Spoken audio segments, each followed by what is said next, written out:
नमस्कार दोस्तों, आज है 13 सितंबर और फ्रेंड्स स्पेशल करंट अफेयर में आपका स्वागत है। आज का हमारा पहला क्वेश्चन है, विदेशी मुद्रा भंडार क्या होता है? What is forex exchange reserves? तो किसी देश या अर्थव्यवस्था के पास उपलब्ध कुल विदेशी मुद्रा उसकी विदेशी मुद्रा संपत्ति या भंडार कहलाती है। The total foreign exchange available with a country economy is called its foreign exchange assets or reserves।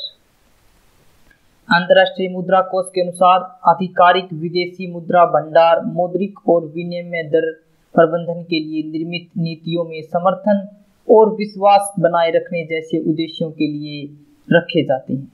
संकट के समय जब उधार लेने तक पहुंच कम हो जाती है तो विदेशी मुद्रा तरलता बनाए रखते हुए इस संकट को अवशोषित करने में मदद करती है। किसी भी देश के विदेशी मुद्रा भंडार में 4 तत्व शामिल होते हैं: विदेशी परिसंपत्तियां, विदेशी कंपनियों के शेयर, डिबेंचर, बॉन्ड इत्यादि विदेशी मुद्रा में, स्वर्ण भंडार, आईएमएफ के पास रिजर्व कोष, विशेष आहरण अधिकार। मैक संख्या क्या होती है? What is a Mach number? तो यह हवा में ध्वनि की गति की तुलना में एक विमान की गति का वर्णन करता है। इसमें मैक 1 ध्वनि की गति के बराबर होता है, यानी कि प्रति second 343 metre. It describe the speed of an aircraft compared to the speed of sound in air with Mach 1 equal to the speed of sound that is 343 metres per second. Air breathing engine ईंधन के दहन के लिए वायुमंडलीय oxygen का उपयोग करता है।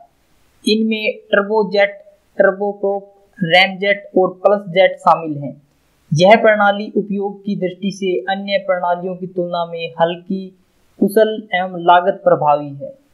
उपग्रह प्रक्षेपण वाहनों के लिए एयर ब्रीदिंग इंजन हेतु प्रौद्योगिकी विकसित करने के लिए विश्वव्यापी प्रयास जारी है। विकास वित्तीय संस्थान कौन से होते हैं? What are development financial institutions? तो विकास वित्तीय संस्थान मुख्य रूप से विकास और अवसंरचना संबंधी परियोजनाओं को वित्त प्रदान करने हेतु स्थापित एक विशिष्ट संस्थान होती है, जिसका गठन सामान्यतः विकासशील देशों में दीर्घकालिक ऋण प्रदान करने हेतु किया जाता है। The Development Financial Institutions is a specialized institute set up primarily to finance development and infrastructure related projects, which are generally set up to provide long-term credit in developing countries। विकास वित्तीय संस्थान प्राय सामाजिक लाभ के साथ लंबी अवधि के निवेश को बढ़ावा देने के लिए ब्याज की कम और स्थिर दरों पर ऋण प्रदान करते हैं। यह वाणिज्यिक परिचालन मानदंडों के बीच एक संतुलन बनाता है, जिसमें एक ओर वाणिज्यिक बैंक की गतिविधियां और दूसरी ओर विकास संबंधी जिम्मेदारियां होती हैं। यह वाणिज्यिक बैंकों की तरह केवल ऋण ही नहीं देता, बल्कि यह अर्थव्यवस्था के महत्वपूर्ण क्षेत्रों के विकास में सहायक के रूप में भी कार्य करते हैं। मास्टर प्लान फॉर दिल्ली 2041 किसके द्वारा जारी किया गया? Master plan for Delhi 2041 has been released by which? तो दिल्ली विकास प्राधिकरण, दिल्ली डेवलपमेंट अथॉरिटी DDA के द्वारा 2041 master plan for Delhi release किया गया है। दिल्ली विकास प्राधिकरण द्वारा मास्टर प्लान फॉर दिल्ली 2041 पर सार्वजनिक परामर्श लिया जा रहा है। मास्टर प्लान फॉर दिल्ली 2041 अगले 2 दशकों के लिए शहर के विकास का एक विजन डॉक्यूमेंट है। दिल्ली के विकास के लिए पहला मास्टर प्लान कब जारी किया गया था? When was the first master plan released for the development of Delhi?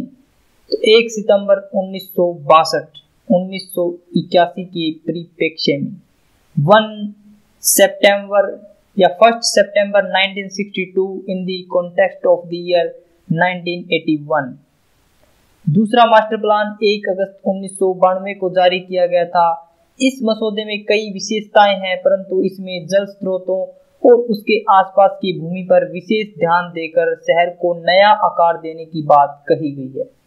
इस मसौदे में जल स्रोतों और उसके आसपास की भूमि से जुड़ी इसी नीति को ग्रीन ब्लू पॉलिसी कहा गया है। डीडीए के अनुसार नए मास्टर प्लान के अंतर्निहित मुख्य सिद्धांत स्थिरता, समावेशिता और निष्पक्षता है। फ्रेंड्स, अगर आपको एसएससी के किसी भी एग्जाम, चाहे सीएचएसएल हो, सीजीएल, सीपीओ, एमटीएस, किसी भी एसएससी एग्जाम के लिए अगर आपको करंट अफेयर प्रिपेयर करनी है तो आप हमारे यहाँ से कर सकते हैं। ग्रीन ब्लू इंफ्रास्ट्रक्चर क्या होता है? What is a green blue infrastructure? तो नीली अवसंरचना या ब्लू इंफ्रास्ट्रक्चर से आशय नदियों, नहरों, तालाबों, वेटलैंड्स, बाढ़ और जल उपचार केंद्रों जैसे जल निकायों से है। Blue infrastructure refer to water bodies like rivers, canals, ponds, wetland, flood and water treatment centers। वहीं पेड़, लॉन, झाड़ियों, पार्क, खेत और जंगल आदि को हरी अवसंरचना या ग्रीन इंफ्रास्ट्रक्चर में शामिल किया गया है। यह शहरी नियोजन की एक अवधारणा है जहां जल निकाय और भूमि अन्योन्याश्रित होते हैं तथा पर्यावरणीय एवं सामाजिक लाभ उपलब्ध कराते हुए एक दूसरे की सहायता से विकसित होते हैं। दिल्ली विकास प्राधिकरण यानी कि डीडीए की स्थापना कब की गई थी? When was the Delhi development authority established? Delhi विकास प्राधिकरण की स्थापना दिल्ली विकास अधिनियम 1957 के तहत 1957 में की गई थी। Delhi Development Authority was established in the year 1957 under the Delhi Development Act 1957।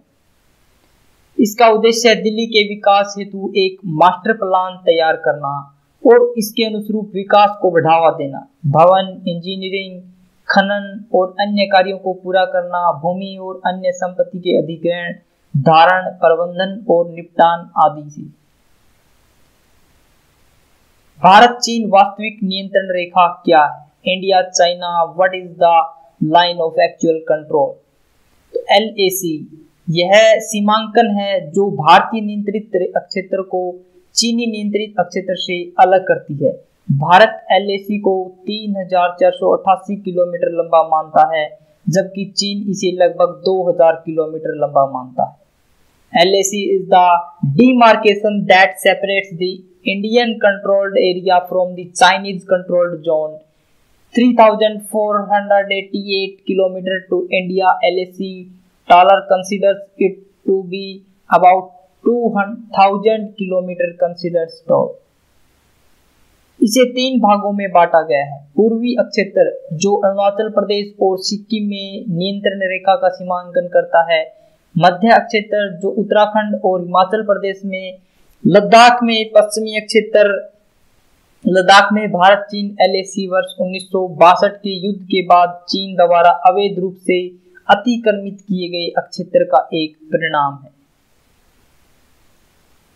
संघाई सहयोग संगठन की स्थापना कब की गई थी? When was SCO established? तो इसका गठन 2001 में हुआ था और इसका मुख्यालय बीजिंग चीन में है। It was formed in the year 2001 and is headquarters in Beijing, China। भौगोलिक विस्तार।